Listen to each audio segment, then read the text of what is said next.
Eżis semmija nilqawkom għal programm ieħor taħt il-qoxra ippreżentat minni Rachel Degwara imtella mill-Kunsill Nazzjonali tal-Ktieb. Illum ħanitkellmu fuq niċċa partikolari mill-industrija tal-kodba għaliex l-industrija tal-kodba hija magħmula minn diversi niċeġ differenti kollha bir-regoli, il-preġi u l-ħtiġijiet tagħhom. Waħda minnhom hi s-suq tal-kodba antiki u rari ngħidu aħna tal-Melitensja. Illum laqajna lil Robert Take u lil Ivan Fsadni u tkellimna magħhom dwar da suq partikolari. Semmhom fl-istampa usa tal-industrija, l-introjtu tagħhom, l-organizzazzjoni, id-domanda u finalment x'jiġbed lil xi ħadd jikkollezzjona kodba qodma u rari. Ivan, Robert, nilqakom fil-programm, kif intom? Tajb ħafna, grazzi tal-istedina. U inti Ivan kollox sew kif inti? Tajb ħafna. Grazzi wkoll minn naħa tiegħek l-istedina. Il-pjaċir tagħna. L-ewwel nett, Robert u Ivan, x'nibbet fikom l-imħabba għal kodba rari u antiki? Għandkom xi ktif fil-kollezzjoni tagħkom li marbutin ħafna miegħu u li ma tpartuh ma' xejn, kif sibtuha? Mela, ngħid għalija bdejt inġemma l-kodba antiki meta, ċoħe wara li xtrajt edizzjoni tas seklu 18 ta' Paradise Lost, il-poezija ta' Milton. Meta wasal id-dar, xammejt ir-riħa, ħassejt il-ġilda u ħassejt li l-nifsi trasportat lura fi żmien. U meta bdejt nara il-kliem li kont rajt paperback li xtrajt minnant l-agenda imma btipa tas seklu 18, I mean, it was enchanting, ux vera. U iġġennint għat fis-sodda, għat naqra mit-test tas seklu 18, I mean, ma nistax niddiskrivi sensazzjoni tal-ewwel darba meta kelli ktib antik fidejja. U minn dak iż-żmien la, għat maħaris l-ura, din nitkellmu più o meno 17 sena ilu issa, u ili nixtri kodba antiki ever since. Pero, ftit wara id-deċidejt li nifoka fuq il-Melitensja, u fil-verità l-unika ktib antik li għandi li mhuwiex Melitensja u dan il-ktib Paradise Lost ta' Milton. Bħala kodba ta' preġu saqsejt? Iva.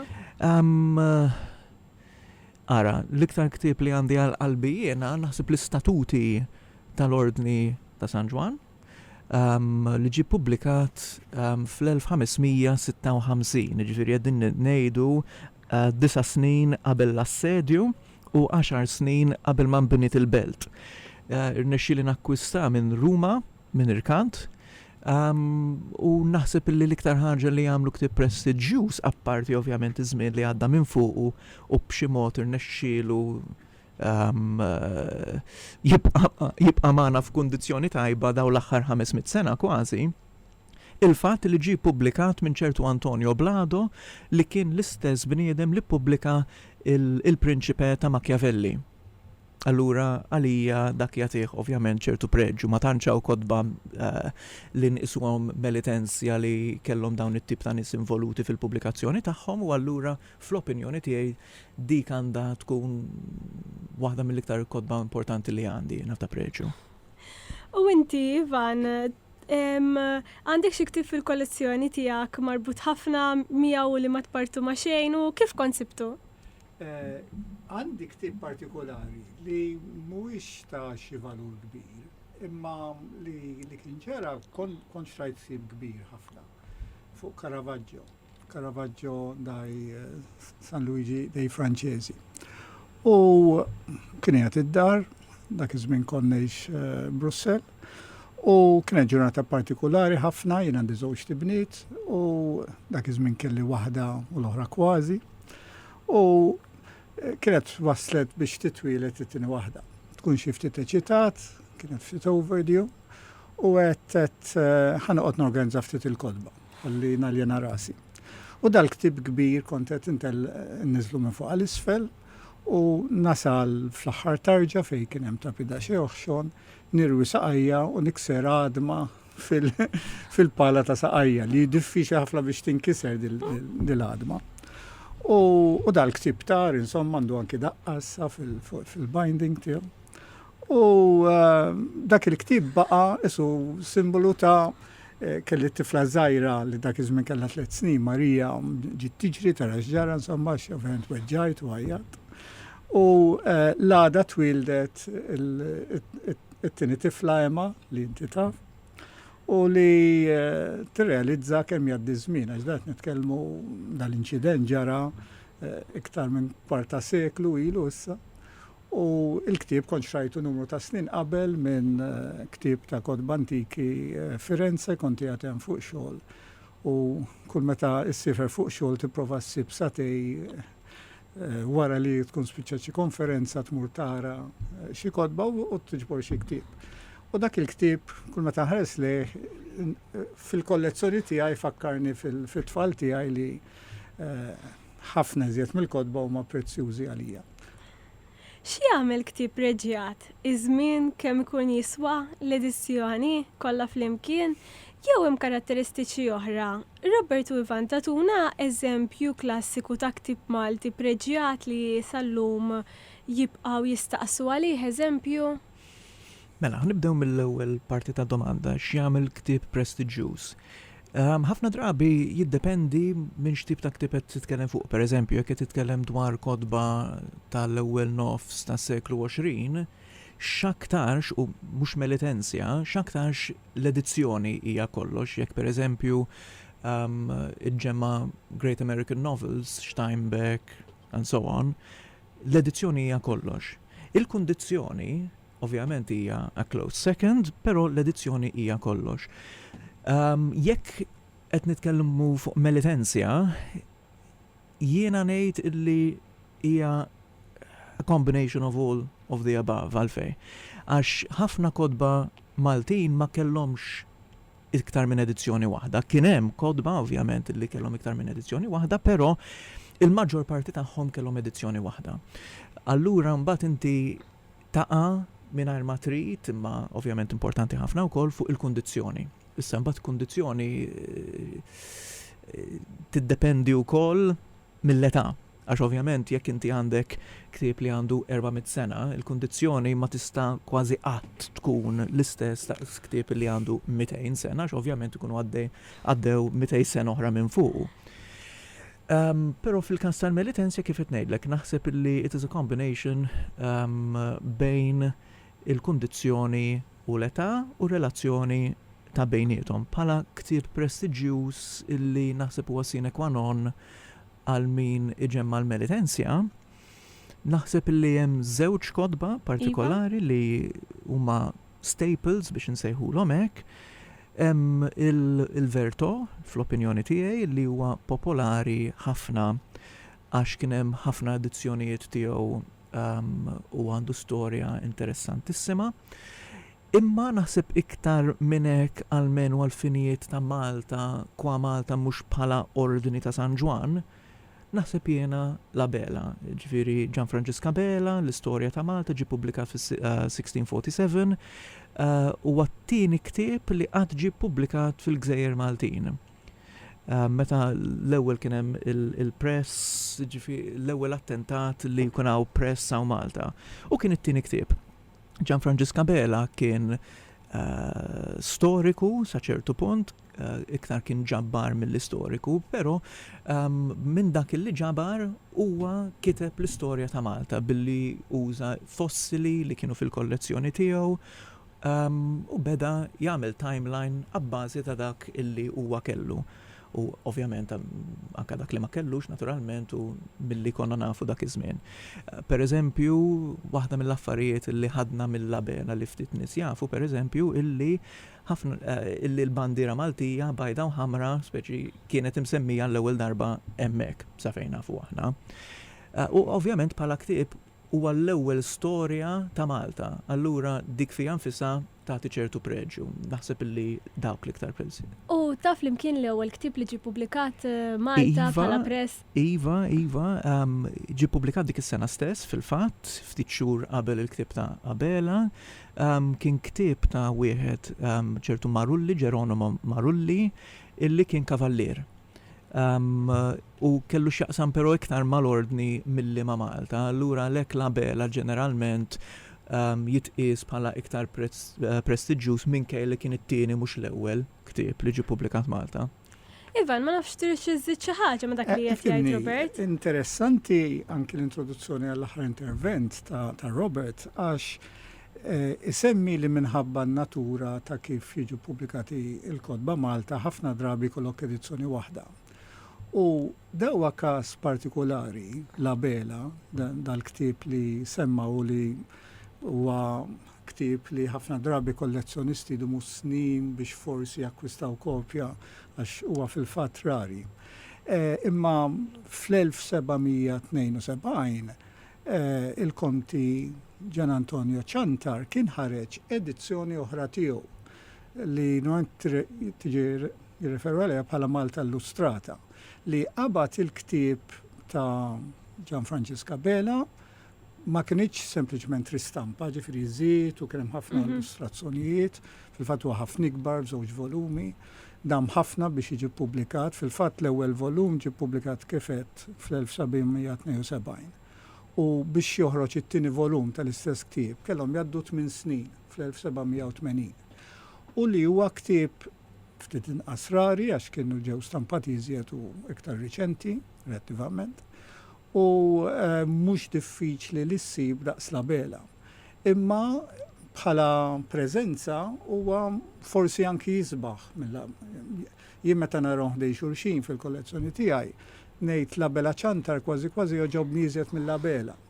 Ma nafx di opinjoni personali, ma nafx Robert jaqbilx. Labela Ċantar huwa ikbar bħala ktieb, żewġ volumi u l-illustrazzjonijiet huma separati mhumiex parti mit-test, allura huma ikbar, tista' tara d-dettall, alla volja kienu rudimentari bħala stampar għax ġie stampat Malta u l-istampar ta' Malta ma kienx partikolarment raffinat. Però estetikament naqbel perfettament. Xtaqt issa nitkellmu ftit fuq is-suq innifsu tal-kodba antiki u rari. Kif edna fil-bidu s-suq huwa parti mill-industrija akbar tal-kodba. Robert, jeżistu statistiċi dwar da s-suq u s-sem tiegħu fl-industrija u sa tal-kodba ngħidu aħna artiklu fi żmien il-pandemija fuq Bloomberg jirrimarka li fil-waqt li s-suq tal-kodba ġenerali mar lura, is-suq tal-kodba antiki u rari żdied. Jekk hemmx statistika, onestament ma nafx ngħidlek, ma nafx li hemm statistika. Li nista' ngħidlek illi b'mod ġenerali is-suq tal-kodba antiki f'Malta huwa pjuttost limitat u addirittura żgħir. Hemm min iġemma l-kodba antiki, ħafna hemm, ħafna fis-sens li akkont hemm mhux ħażin. Però bħala suq ma tantxaw għalfejn għax mawx pereżempju bħalma hemm barra minn Malta kodba li jbijaw il-kodba antiki u antiki biss. Bilkemm hemm ħwienet li jbijaw il-kodba moderni u xi ftit antiki aħseb u wara. Ġifieri ħwienet iddedikati għax-xiri tal-kodba antiki għaw Malta sa fejn naf jiena mawx. Barra minn Malta ikun hemm ħafna. Pariġi, pereżempju, hemm xi 80. New York, più o meno l-istess. Aw Malta mawx wieħed. L-unika post fejn tista' ssib kodba antiki għal beħ più o meno darbtej 3 darbit fis-sena huma mill-irkanti Maltin. Ovvjament, jekk tfittex lil minn xtutna, jekk tfittex barra minn Malta ħassib. Jiġifieri hemm suq naħseb ikbar ta' militenzja barra minn Malta milli għaw Malta. Għalmenu jiena 3/4 mill-kodba li nixtrihom minn barra u mhux minn Malta. Inti konti ħsieb is-sezzjoni tas-sit maltaonlinebookshop.com.mt ta' kodba militenzja rari u antiki. Naħseb din il-qreb għal dak li semmejna u xek. Isiru attivitajiet Malta l-kollezzjonisti ta' kodba rari u antiki, hemm xi grupp jew entità li tirrappreżentahom? Sfortunatament biex naqbad ma' dal-punt tal-aħħar, grupp ma jidirlix li hemm. Li hemm grupp tal-MAPEP, il-Malta Map Society, però ekwivalenti għal kodba sa fejn naf jien sfortunatament mawx. Iva, kont għamilt żmien involut mal-Malta Online Bookshop li hija inizjattiva eċċellenti. Pero kemm domt hemmhekk jiena ftit li xejn kien hemm interess f'kodba antiki, fis-sens li ġieli kien jibatilna email xi ħadd jgħidilna li għandu xi romanzi antiki għal-beħ. U fil-fatt il-maġġor parti ta' inquiries li kien ikollna kienu jew għal romanzi antiki jew għal melitenzja li ġiet ippubblikata fil-seklu 20. Mhux żmien ilu, però li in ogni caso huma out of print. Naħseb illi hawn Malta dik dak huwa l-akbar suq illi għandna għall-finijiet ta' militenzja. Kodba li ġew pubblikati fis-seklu 20 li llum il-ġurnata huma out of print u għalhekk very collectible. X'tixtieq tara iktar sabiex dassu isir aktar prominenti f'Malta? Jew tixtieq li dassu isir aktar prominenti f'Malta jew kważi hija xi ħaġa sabiħa din nuqqas ta' aċċessibilità?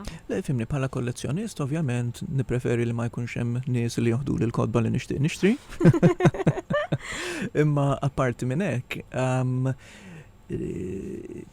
nemmen illi hija xi ħaġa importanti għax ikun hemm iktar nies illi jkunu disposti illi jikkondizzjonaw u jikkonservaw dawn il-kodba għax ovvjament dawn il-kodba għaddew il-mijiet ta' snin minn fuqhom u jeħtieġ illi jkun hemm nies illi jafu jieħdu ħsieb dawn il-kodba u li huma willing illi jieħdu ħsieb dawn il-kodba għax da wara kollox kif qed innejdu. Huwa eżerċizzju ta' konservazzjoni għada pitada aħna maħniex ħanibqgħu dawn il-kodba ħajibqgħu allura dmirna illi nieħdu ħsieb u nippreservaw dawn il-kodba. Ġifieri minn dak lat iva, żgur, mill-lat personali ta' kollezzjonist ma tantx nixtieq. Ivan, minnew li d-dinja li ktib rari fih valur. X'tib ta' valur qed nitkellmu dwaru? Mhux biss l-persuna li takkwistaħ, iżda anke l-valur miżjud li jġib għal-letteratura lokali. Fi kliem ieħor, għaliex huwa importanti li l-letteratura żgħira Maltija jkollha dik is-sezzjoni ta' kodba antiki li tkun ikkurata sew?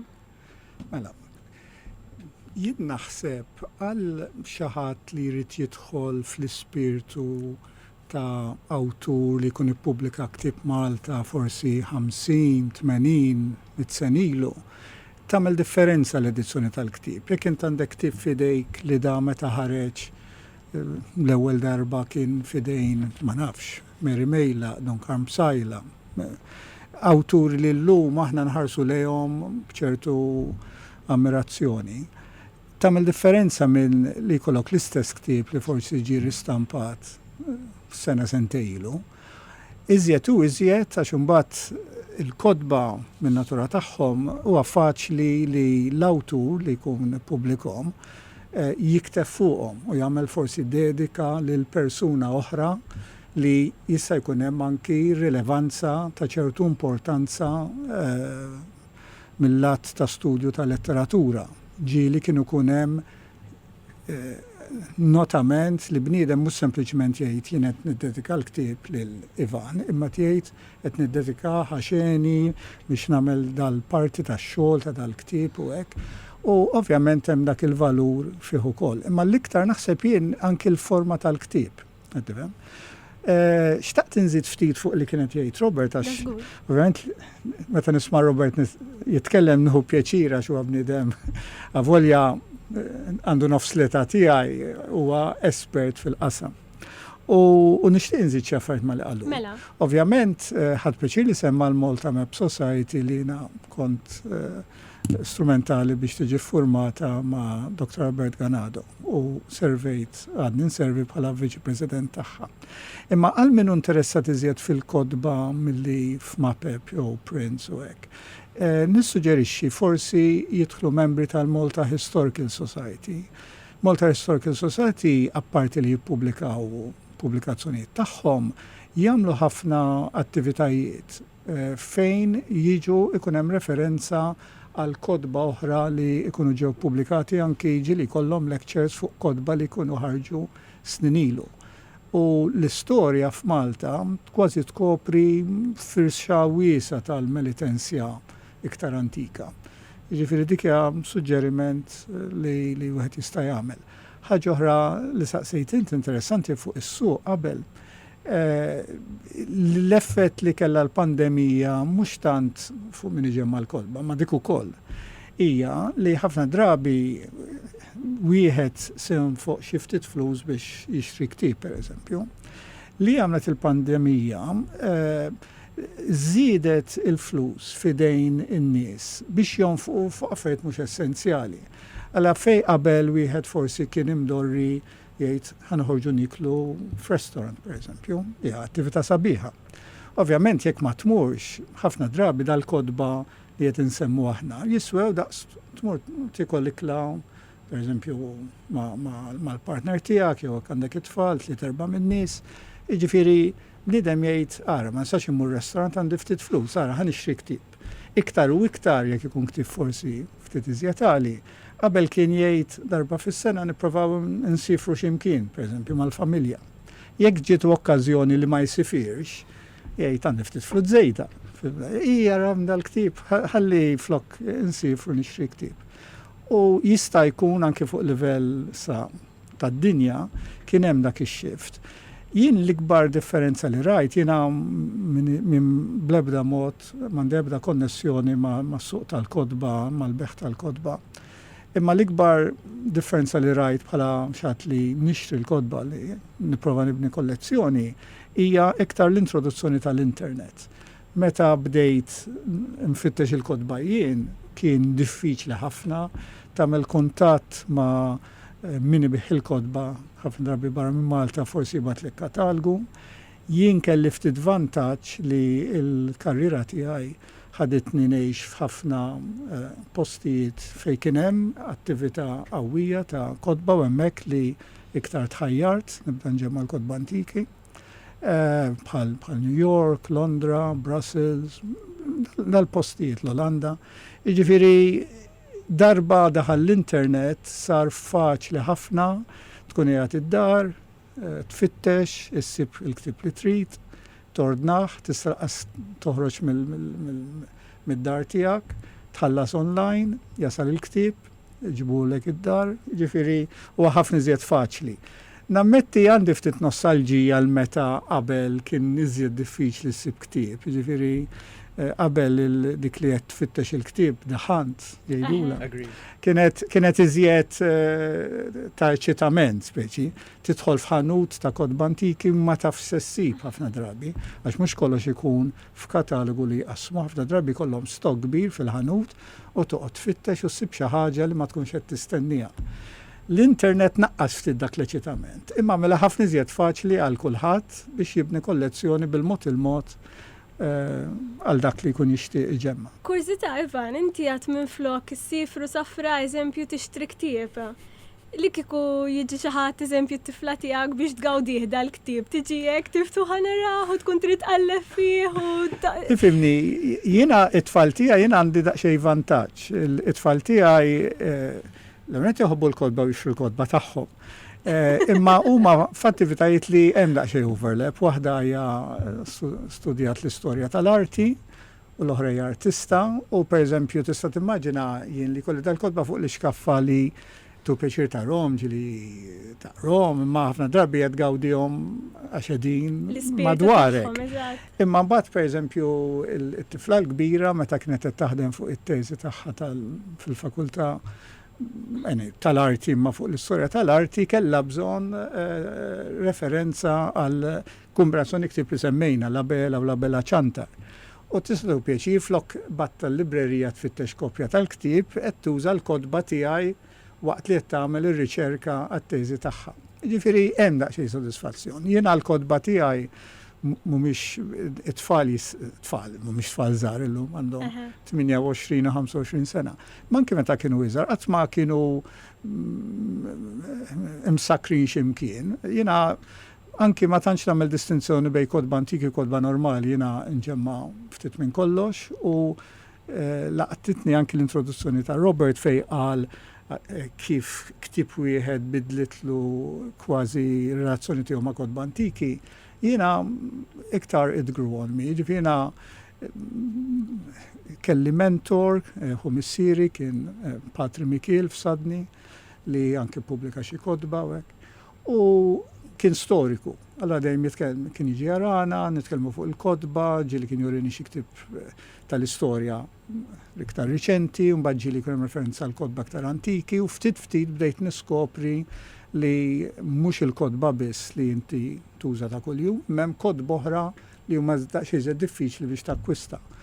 U minn hemm bdiet. Jiġifieri ma tantx nagħmel distinzjoni bejn kodba antiki u kodba aktar riċenti, iktar il-kontenut tagħhom, ovvjament il-ktieb antik għandu dak il-vantaġġ li għandek xi ħaġa ta' żmiena, allura aktar awtentika għaż-żmien li tkun ħarġet. Ġieli kontu qed tfittxu xi ktieb partikolari barra minn xtutna u intqajtu ma' ktieb mill-Melitenzja Maltija?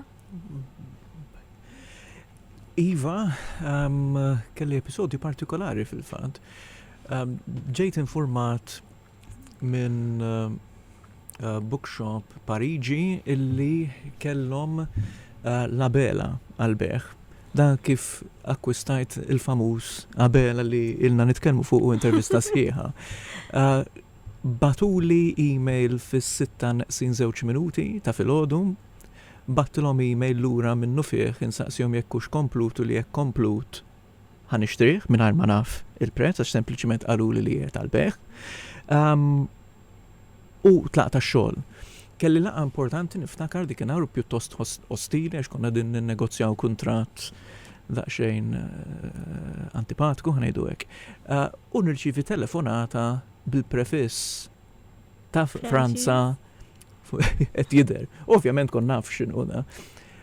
Skużajt ruħi, ħriġt mill-kamra għal pedalajjat u storbju ħabba negozjar tal-kuntratt u kienet il-ħanut għalt li iva u available u komplut tixtieq li nżommulek qedla għada ħanitla Pariġi għalih. Mingħajr ma naf jekk hemmx flights available and so on and so forth. Ġifieri insejt l-għada x'kelli jekk kellix qorti jew le, but mort lura fil-laqa u bdejt infittex titjiriet għal-barra għal-Pariġi. U sibt waħda. First class, ma stajtx naffordja, dak iż-żmien, imma minn hawn minn hemm mort xorta. U tlajt jumejn Pariġi biex nixtri dan il-ktieb, kienet episodju eċitanti immens. Apparti minn hekk kien hemm oħra fej l-istess ħaġa ġrat eżatt, però daqsxejn iktar drammatika għax tlajt Pariġi biex nixtri ktieb 2010 at the Book Fair at the Palais Royal u ktieb eċitanti immens li fuq ktieb fil-fatt il-Mustafa Baxadi Rodi 1751. Imma jiena ġej lura jew appena ħaniġi lura faqqat l-ash cloud ta' Iceland u spiċċajt Pariġi. U niftakar dak iż-żmien kelli l-eżamijiet tal-Università u weħilt Pariġi. Ma minn hawn minn hemm wasalt lura bil-ktieb qawwi u sħiħ. Aw barranin li tinteressahom il-Melitenzja u l-kodba rari Maltin tafu xi ħaġa? Jien li nista' ngħid anke għax minħabba x-xogħol tiegħi għamilt mal-20 sena ngħix barra minn Malta, tiskanta n-numru ta' nies li tintaqa' magħhom li għandhom interess f'pajjiżna. U għal daqs ta' gżira żgħira fil-Mediterran fejn hawn mijiet ta' gżejjer oħra, uħud minnhom kbar ħafna u anke b'istorja interessanti. L-interess f'Malta huwa ngħid jien iktar milli tistenna għad-daqs u l-istorja tagħna. Kieku kelli nagħti raġuni ikolli ngħid għall-fatt li mill-1530 sal-1798 kien hawn il-kavallieri li aħna ngħidulhom ta' Malta.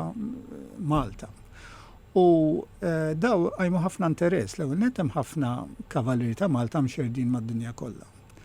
U ħafna minnhom min mod iżjed determinat, anki b'mod iżjed ta' kultant, jixtru kodba fuq l-istorja tal-kavallieri ta' Malta. U peress li hemm overlap qawwija bejn l-istorja ta' Malta u l-istorja tal-kavallieri ta' Malta, allura l-interess huwa ħafna iżjed milli wieħed jistenna.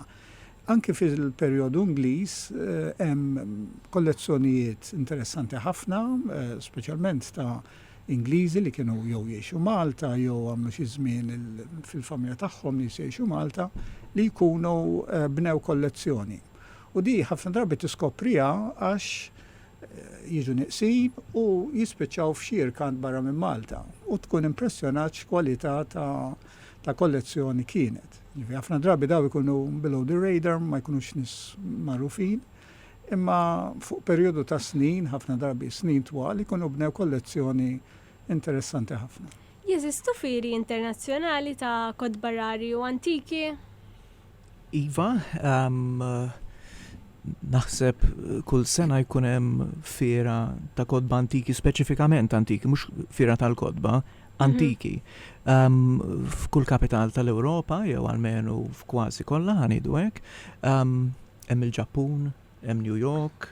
Ta' New York kont fortunat biżejjed il-immur, bellezza, ġifieri tinserta ġifieri manuskritti ta' Einstein, edizzjonijiet antikissimi ta' Dante Alighieri, l'Inferno, il Paradiso, and so on. U ġieli issib kodba ta' Malta bla mistenni. Kif qal Ivan, peress li l-ordni kienet għawal miet ta' snin, kien hemm ħafna kodba li ġew pubblikati dak iż-żmien u ntferxu mal-Ewropa u saħansitra anke mad-dinja, ġifieri jien akkwistajt kodba fuq Malta mill-Arġentina, minn Kalifornja, mill-Indonezja. Onestament ma nafx kif waslu, pereżempju, partikolarment l-Indonezja u l-Arġentina, però sibthom hemmhekk. U għataw kavallieri għax l-ordni għada ħajja li għadhom interessati f'kodba Maltin. U mhumiex ovvjament ċittadini Maltin, jgħixu barra minn Malta, imma għandhom dil-affinità ma' Malta tramite l-ordni ta' San Ġwan. Kultant, ktib antiki sibu f'postijiet li ma kontx qed tistenna li sibu fihom ngħidu aħna fuq xi monti saħansitra jista' jkun li xi ħadd ikun sejjar miktib li ma jkunx jaf li fih preġju. Għal min qed jisma'na u jixtieq jaqbad il-linja tal-kollezzjonar ta' kodba antiki u rari. X'parir tagħtuh minn fejn għandu jibda jfittex jew x'sinjali jista' jħares lihom biex jaraf ktib ta' valur minn ieħor? L-ewwel nett qed pjaċir ħafna li qed tagħmel id-domanda. Il-raġuni li għal min iħobb il-kodba, kemm moderni, ma anki kodba antiki, ħaġa li dispeċih huwa meta jiġi fideh ktieb li ikun ġi daqsxejn maltrattat, mhux f'kundizzjoni tajba, u ħafna drabi tkun nuqqas ta' attenzjoni. Ġifieri biex tuħu ħsieb ktieb m'għandekx bżonn tagħmel xi maintenance partikolari bħal kollezzjonijiet oħrajn. Ktieb wieħed joqgħod attent li ma jħallix fej jista' jixxarrab mill-ilma pereżempju, jekk jista' jkun ma jħallix fej fix-xemx ħdej xi tieqa fejn tidħol ix-xemx kuljum u tista' tagħmlu ħsara, l-umdità, ovvjament meta wieħed ikun jaqrah jużah b'ċertu attenzjoni mhux qatta fih u hekk. Għal min għandu xi pezz id-dar, jekk għandu l-qtates jew dali forsi jitilgħu u jagħmlu ħsara l-amara u l-kodba, iżommu ftit il-bot minnhom. Imma inħoss li importanti ħafna u importanti anki għall-individu għax jekk u jiġi f'perjodu li forsi jrid ibih il-kodba li kellu, jew pereżempju jiġu nieqes u l-eredi tiegħu mhumiex interessati li jżommu l-kollezzjoni. Meta jiġu biex ibijaw il-kodba li kellhom, il-kundizzjoni tagħmel differenza kbira. Insaqsejtni fejn wieħed jinserta kodba. Wieħed jista' jinserta kodba kemm iktar moderni u kemm iktar antiki, kull imkien tiskanta ġieli tmur pereżempju s-suq il-kbir li jsir il-birgu u jkun hemm min qed ibih il-kodba. Ġieli tinserta semmejna irkantijiet. Ġieli jkunu nies joffruhomlok, pereżempju jkunu jafu li inti tħobb il-kodba, u jkollok xi tzija, jew hekk tgħid isma' semmur ngħix f'dar iżgħar, għandi ħafna kodba tridhom daw u jiena ngħid il kulħadd ma tkunx taf sessi fil-kodba, wieħed jaċċettom, jirringrazzja lil min itik il-kodba, u mbagħad ftit tista' tagħmel riċerka anke fuq l-internet u tiskopri jekk il-ktieb li għandek f'idejk hux ta' valur partikolari jew le. Biex nagħlqu li hu l-eqdem ktieb li għandkom fil-kollezzjoni tagħkom? Edizzjoni antika tal-Quintinos, hija l-ewwel deskrizzjoni ta' Malta, pubblikata Basel 1541. U inti Ivan? Jien għandi l-istatut tal-Kavallieri ta' San Ġwan li kien ħarx żmien il-Gran Mastru Verdala fl-1588. Robert, Ivan, grazzi ħafna ta' din l-intervista, interessanti ferm, u nirringrazzjaw ukoll is-semmija tal-li tawna widen għal programm ieħor taħt il-qoxra inaqdu magħna bħallum ġimgħa.